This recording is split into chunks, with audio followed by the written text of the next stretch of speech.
Hello बच्चों, कैसे हैं आप लोग। उम्मीद करते हैं कि बहुत अच्छे होंगे। स्वागत है आप सभी का डिजिटल शिक्षा बिहार यूट्यूब चैनल पे।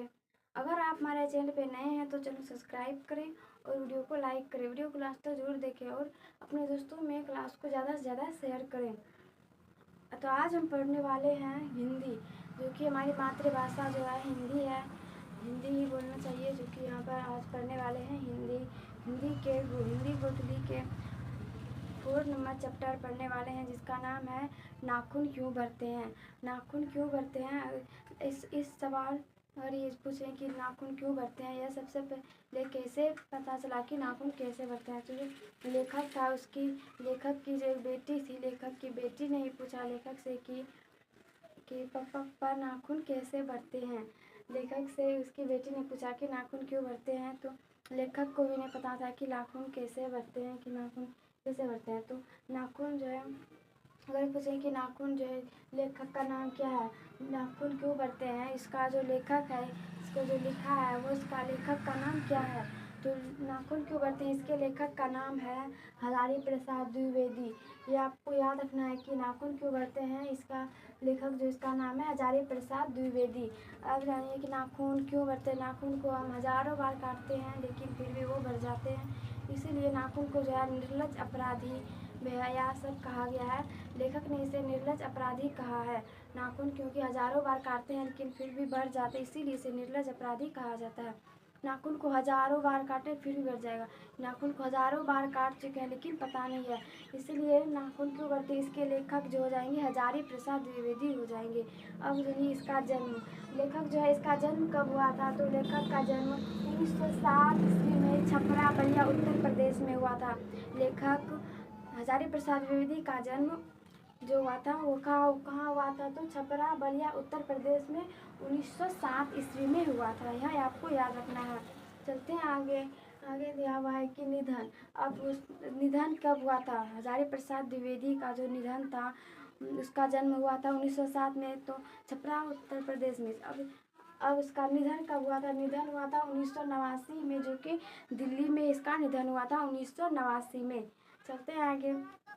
आगे दिया हुआ है कि पुरस्कार। अब इसको पुरस्कार, इसने जो रचनाएं लिखी थी इस पर, इसने बहुत सारी रचनाएं लिखी जिसमें किसे पुरस्कार भी मिला था, जिसका पुरस्कार का नाम दिया हुआ है कि पुरस्कार जो आलोक पर्व। आलोक पर्व एक रचना है जो कि हजारी प्रसाद द्विवेदी जी का है रचना, आलोक पर्व।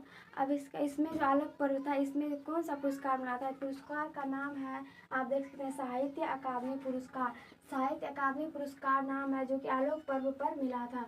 अब दूसरा पुरस्कार जो मिला था भारत सरकार हारा। भारत सरकार हारा पर कौन सा पुरस्कार मिला था, तो पद्म भूषण। ये आपको याद रखना है, भारत सरकार हारा पर पद्म भूषण मिला था। अगर आपको यहाँ पूछ दे कि आलोक पर्व किसकी रचना है, या आलोक पर्व किसकी रचना है, या भारत सरकार हारा किसकी रचना है, तो आपको बता देना कि हजारी प्रसाद द्विवेदी जी की रचना है। हजारी प्रसाद द्विवेदी का जन्म कब हुआ था, तो 1907 ईस्वी में। हजारी प्रसाद द्विवेदी जी ने कौन सा लिखा, कब ये सबसे पहले जान लेते हैं कि यह जो है नाखून क्यों बढ़ते हैं, यह निबंध है या कविता है या कहानी क्या है। यह थी नाखून क्यों बढ़ते हैं, यह जो है यह एक ललित निबंध है। नाखून क्यों बढ़ते हैं, यह निबंध है जो कि ललित निबंध है, यह आपको याद रखना है। चलते हैं आगे। हम यहाँ पर प्रमुख रचनाएं, इसकी जो रचनाएं कौन कौन सी लिखी, यह जानना है कि इसकी प्रमुख रचनाएं कौन सी है। इसकी प्रमुख रचना है अशोक के फूल, कल्पलता की रचनाएं जो है बहुत सारे हैं, ये आपको याद रखना है, इतना याद नहीं रखना है। इसमें अशोक के फूल, इसमें अशोक के फूल और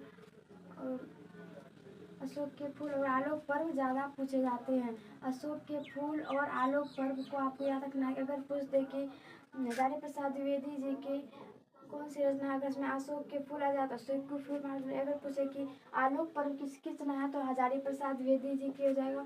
और आलोक के पर्व पूछे तो अशोक के फूल पूछे, आलोक के पर्व पूछे तो हजारी प्रसाद द्विवेदी हुई।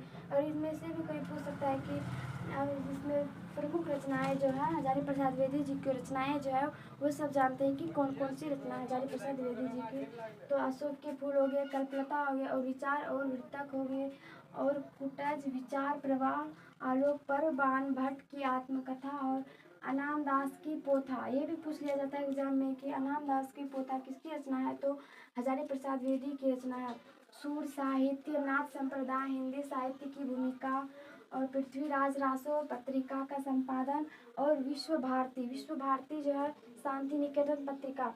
इस शांति निकेतन पत्रिका अगर पूछे कि किसने इस शांति निकेतन पत्रिका का संपादन पूछे किसने किया, तो हजारी प्रसाद द्विवेदी जी ने किया शांति निकेतन पत्रिका का संपादन। यह आपको याद रखना है। आगे चलते हैं कि दधीची मुनि की हड्डी से दधीची मुनि की हड्डी से क्या बना था, तो दधीची मुनि की हड्डी से इंद्र का वज्र बना था। यहाँ पर लिखा हुआ है कि दधीची मुनि की हड्डी से इंद्र का वज्र बना था।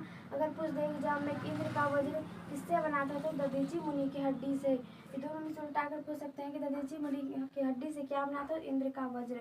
चलते आगे। सब पुराने अच्छे नहीं होते, सब नए खराब नहीं होते। सब पुराने अच्छे नहीं होते और सब नए खराब नहीं होते। यह किसने कहा, तो यह कालिदास ने कहा था। यह आपको याद रखना है कि यह ऑब्जेक्टिव में पूछ सकते हैं कि सब पुराने अच्छे नहीं होते और सब नए खराब नहीं होते। यह किसने कहा, तो यह कालिदास ने कहा था। यह आपको याद रखना है।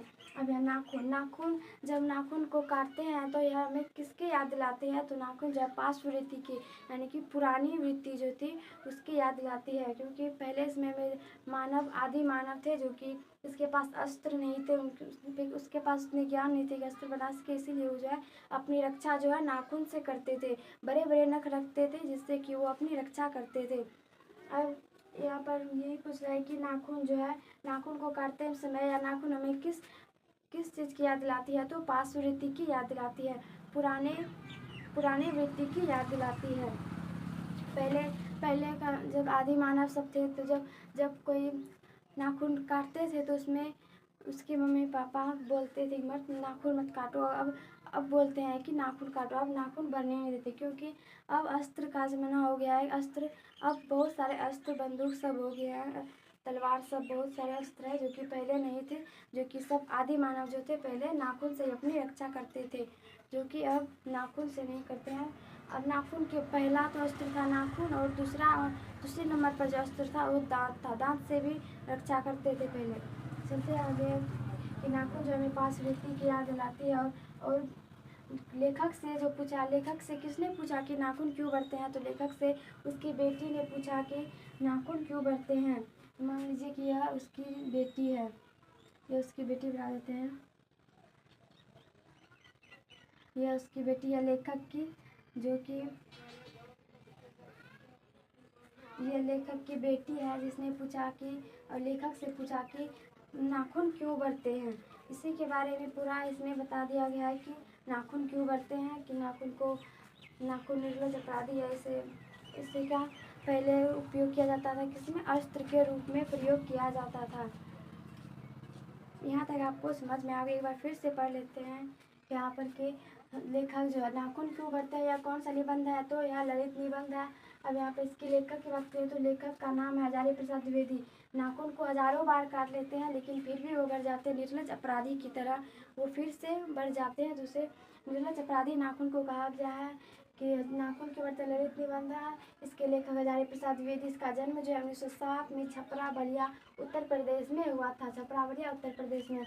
निधन जो है हजारी प्रसाद द्विवेदी जी का निधन जो है 1989 दिल्ली में हुआ था। इसका पुरस्कार जो है कौन कौन सी रचना पर कौन सा पुरस्कार मिला है, यहाँ पर लिखा हुआ है कि आलोक पर्व पर साहित्य अकादमी पुरस्कार मिला है, जो कि भारत सरकार हारा पर जो पद्म भूषण पुरस्कार मिला है। अब इसकी प्रमुख रचनाएं जो है कौन कौन सी है, अशोक के फूल हैं, कल्पलता, विचार और वितक और कूटज, विचार प्रवाह, आलोक पर्व, बाण भट्ट की आत्मकथा और नामदास की पोथा, सूर साहित्य, नाथ संप्रदाय, हिंदी साहित्य की भूमिका और पृथ्वीराज रासो पत्रिका का संपादन विश्व भारती जो कि शांति निकेतन पत्रिका का संपादन हजारी प्रसाद द्विवेदी ने किया था। चलते आगे। कि दधीची मुनि की हड्डी से क्या बना था, दधीची मुनि की हड्डी से इंद्र का वज्र बना था। सब पुराने अच्छे नहीं होते, सब नए खराब नहीं होते। या किसने कहा, तो यह कालिदास ने कहा था कि सब पुराने अच्छे नहीं होते, सब नए खराब नहीं होते।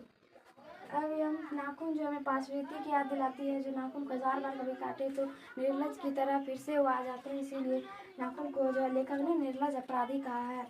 नाखून पार्श्ववृत्ति को याद दिलाती है। और बेटी ने पूछा नाखून क्यों बढ़ते हैं, या उसकी बेटी ने पूछा था लेखक से। यहाँ तक आपको समझ में आ गया होगा ये पूरी कहानी। आपको अगले वीडियो में आपको ऑब्जेक्टिव और इसके नाखून क्यों बढ़ते इसके आपको 3 वीडियो मिलेंगे, जिसमें कि आपको ये पूरा परिचय बताया गया, जिसमें दूसरे वीडियो में ऑब्जेक्टिव मिलेंगे और तीसरे वीडियो में सब्जेक्टिव इसके पूरे मिलेंगे। चलते हैं, धन्यवाद। अगर आपको वीडियो अच्छी लगी तो वीडियो को लाइक करें और चैनल को सब्सक्राइब करें।